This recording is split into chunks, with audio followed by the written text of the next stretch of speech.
কি বলবো, মানে বলার কোনো ভাষা নেই যে মুখ্যমন্ত্রী এতটা অসংবেদনশীল হয়ে গেছেন যে 11টা মানুষের জীবন চলে গেল এবং জীবন গেল ওনার জন্য।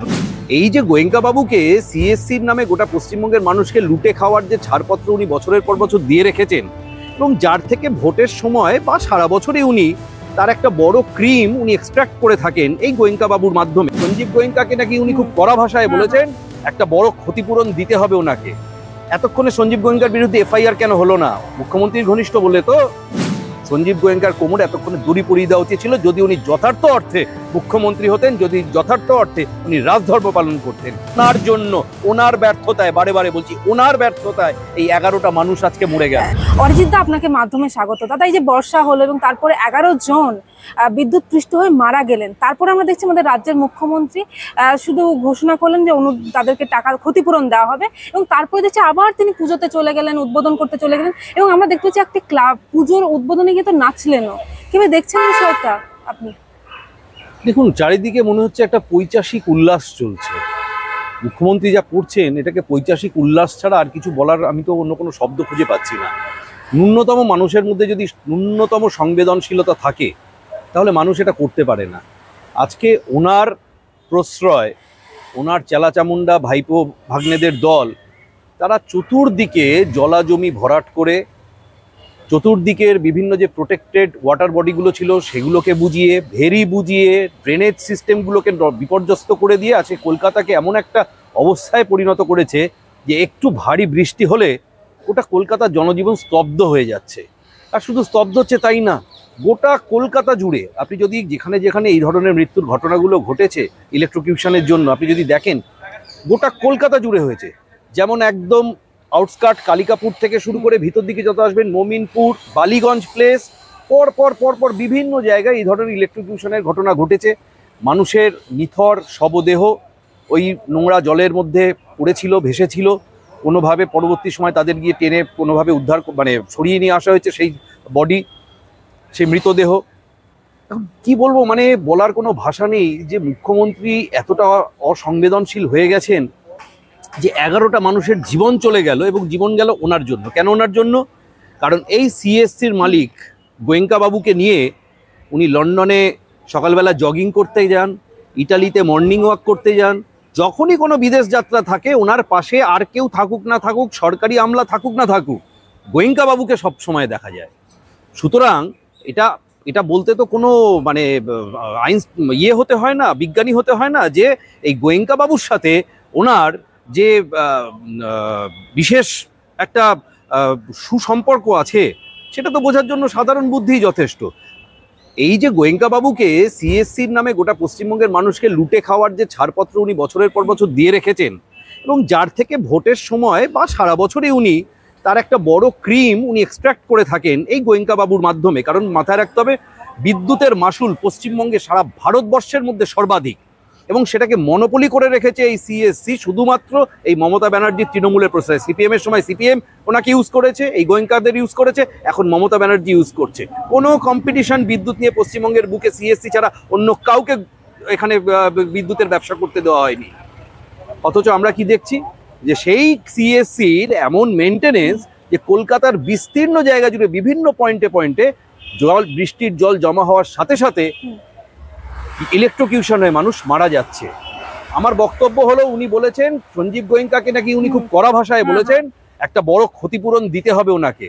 এতক্ষণে সঞ্জীব গোয়েঙ্কার বিরুদ্ধে এফআইআর কেন হলো না? মুখ্যমন্ত্রীর ঘনিষ্ঠ বলে তো এতে বোঝার কিছু অসুবিধা হচ্ছে না। এই সঞ্জীব গোয়েঙ্কার বিরুদ্ধে, সিএসসির বিরুদ্ধে এতক্ষণে এফআইআর হওয়া উচিত ছিল, প্রসিডিং ইনিশিয়েট করা উচিত ছিল যে তাদের নেগলিজেন্সের জন্য 11টা তরতাজা প্রাণ ঝরে গেল। সঞ্জীব গোয়েঙ্কার কোমরে এতক্ষণে দড়ি পরিয়ে দেওয়া উচিত ছিল, যদি উনি যথার্থ অর্থে মুখ্যমন্ত্রী হতেন, যদি যথার্থ অর্থে উনি রাজধর্ম পালন করতেন। কিন্তু উনি সেটা করবেন না। অগত্যা মানুষের জীবন দিয়ে ওনার মাশুল চুকাতে হচ্ছে। একেবারে দাদা, আমরা দেখতে পাচ্ছি আমাদের রাজ্যের মুখ্যমন্ত্রী গানের উদ্বোধন করলেন, গানের কথা বললেন, সোশ্যাল মিডিয়ায় পোস্ট করলেন। যেদিন 11 জন মানুষ মারা যাচ্ছেন ওই জমা জলে ইলেকট্রোকিউটেড হয়ে, তরিতাহত হয়ে, সেদিন উনি এক্স্যান্ডেল থেকে গান পোস্ট করছেন সকালবেলা।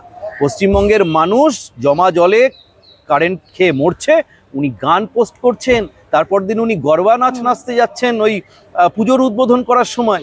পুজো উদ্বোধন করবেন মুখ্যমন্ত্রী হিসাবে, ঠিক আছে, সেটা নিয়ে আমাদের কোনো বক্তব্য নেই, কিন্তু ওনার মধ্যে একজন মানুষ হিসাবে, আমি শুধু মহিলা হিসাবে ছেড়েই দিলাম, মানুষ হিসাবে এইটুকুনি সংবেদনশীলতার রাজ্যের মানুষ আশা করেন যে ওনার সেই উদ্বোধনের মধ্যে একটা পরিমিত বোধ থাকবে, যেখানে ওনার রাজ্যে ওনার জন্য, ওনার ব্যর্থতায়, বারে বারে বলছি ওনার ব্যর্থতায় এই 11টা মানুষ আজকে মরে গেল।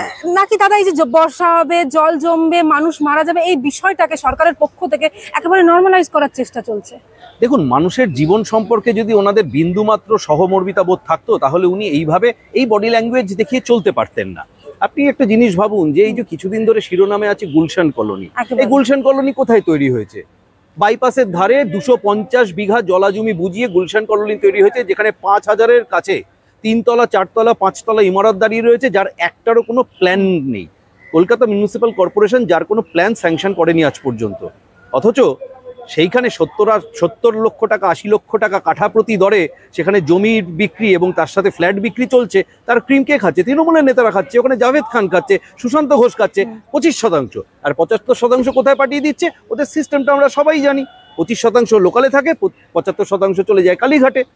এটা শুধু গুলশান কলোনি বলে না, আপনি উল্টোডাঙ্গায় যান, 14 নম্বর ওয়ার্ড, 16 নম্বর ওয়ার্ড, সমস্ত জায়গায় দেখবেন আপনি অজস্র বেআইনি প্ল্যান বহির্ভূত বিল্ডিং উঠেছে, যেখানে কোনো রকম উপযুক্ত ড্রেনেজ সিস্টেম নেই। বিভিন্ন জায়গায় তো ড্রেন ব্লক করে তার উপর বাড়ি তুলে দিয়েছে।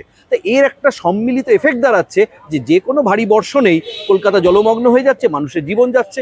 প্রথম দিকে কিন্তু যখন এই দুর্ঘটনা ঘটছে, মুখ্যমন্ত্রী খুব বলার চেষ্টা করেছিলেন যে মেঘ ভাঙা বৃষ্টি, যেটাকে আজকাল খুব চলছে ক্লাউড বার্স্ট, যেটা উত্তর ভারতে বিভিন্ন সময় ঘটে থাকে, উনি কিন্তু একটা থিওরি দেওয়ার চেষ্টা করেছিলেন যে মেঘ ভাঙা বৃষ্টি হয় নাকি এই পরিস্থিতি। অথচ আবহাওয়া দপ্তর কিন্তু খুব পরিষ্কার গতকালকে বলে দিয়েছে যে কোনো মেঘ ভাঙা বৃষ্টি ছিল না, এটা ভারী নিম্নচাপের বৃষ্টি ছিল।